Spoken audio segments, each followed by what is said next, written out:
What are some codependent responses to dysfunctional family problems? Codependents typically do one of four things. They fix. They try to fix the problems. They try to fix everybody in the house. They try to control everybody, tell everybody what to do, keep all the balls up in the air so nothing falls, so that there's no problems and no consequences as a result of what's going on. Make sure the kids are okay. They might explain to this person what is going on, make excuses, for how dad's behaving to the children. Everything is with the attempt to fix the situation to prevent there from being any problems more than just the drama that's going on. The next thing they do is they enable. They enable by doing the things that allow the person to continue the bad behavior, because they're afraid if they let things, like I said, fall apart, they're going to suffer, the kids are going to suffer, maybe the difficult person, which could be an addict, an alcoholic, somebody who's abusive, narcissistic, mentally ill, whatever the problem is, they don't want that person to experience the natural consequences of their actions, because that means that the codependent and the children or the rest of the family will also be affected. And they're fearful of that. So they're going to respond by keeping everything going. And that ends up often being enabling. The other thing is to triangulate. Triangulate means that you have two people that are maybe having a conflict or don't have a good relationship, and you add a third person. The third person comes in and tries to fix the relationship between these two people.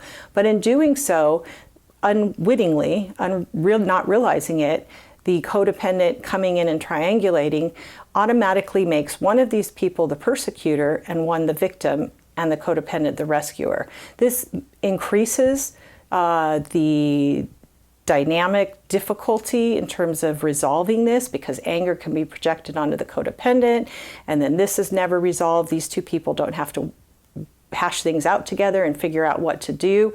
But triangulating is a way to rescue someone that you think is vulnerable or a victim or needs some help in order to make things okay. This could be your child that you're rescuing, it could be a mother, it could be a sibling, it could be anyone that you feel is in a position where you've got to jump in and try to rescue them because something is going on between that person and someone else.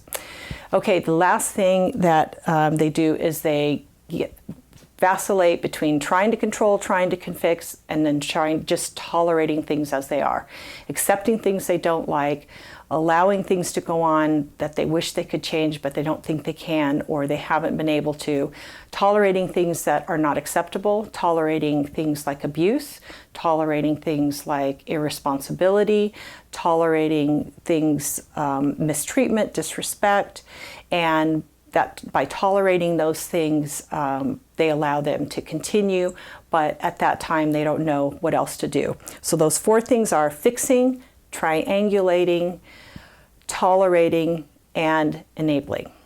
Okay, why do codependents do these things? Why? First of all, they feel responsible for other people's feelings, choices, and actions, and they have a hard time allowing other people to do for themselves what they need to do because they don't feel like other people are going to be responsible enough, and they feel so overly responsible. The other one is they can't handle the emotions and feelings they're experiencing. They look at what's going on, they see the drama, they see the behavior, they see the addiction, they see the mental illness, they see all of this, the abuse and all this stuff going on, and they are fearful and they're anxious and they're panicky, and all of this stuff is going on, and the only way they know how to respond to it is to jump in there and try to do those four things.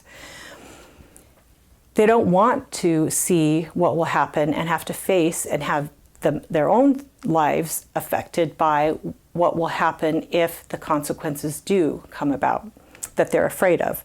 They don't want to make the hard choices that they would have to make if they accepted the fact that they can't change this person, that things are like they are, and that there's something that they need to do, a decision that they need to make. So that's kind of getting back focused on themselves and having to make some difficult boundary choices.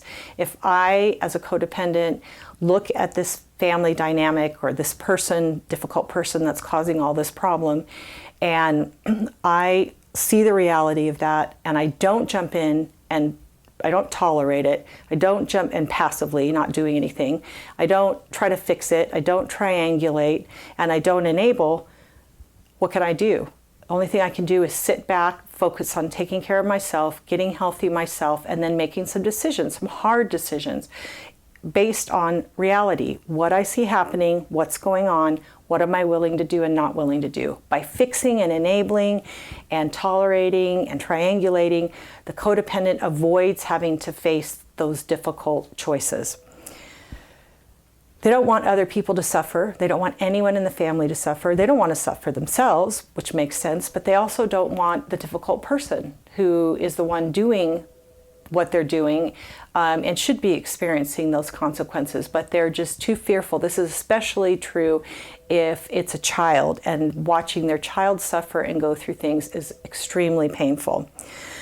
Honestly, they don't trust God at their core to do the right thing if they let go, for God to handle things, to trust God to lead and do what he does. Not that God magically fixes anything, no. But to allow God to work in the lives of the people in their family. I don't think I really understood, even though I was a Christian since I was 4 years old, I don't think I really understood surrender and trust until I went into 12-step recovery groups, because at the level that I was having to deal with surrender and trust was in really dysfunctional, difficult situations, and my instinctive response wasn't to trust God, it was to do those 4 things that I talked about, codependents doing.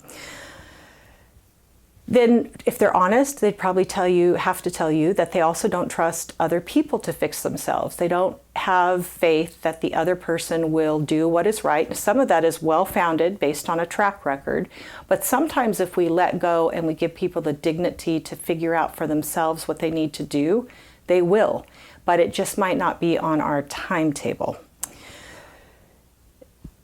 A lot of codependents focus on the other person and trying to fix that person because their own heart lives are so empty and they don't really know themselves, and they don't know who they are, and they don't know what they want, and they don't know what they need, they don't know what they need to do to fix themselves. So because of that focus, of that inability to work on themselves, they focus outwardly and instead try to fix somebody else. So fixing, enabling, tolerating, triangulating don't work. Getting healthy, getting your life in order by taking care of yourself, by stopping all of those 4 things, by overcoming the codependent habits and traits, by learning what's healthy, working through all of those processes, the codependent can get to where the codependent responds differently to the difficult family drama and dynamics that are going on. Thank you for watching this video on Change My Relationship.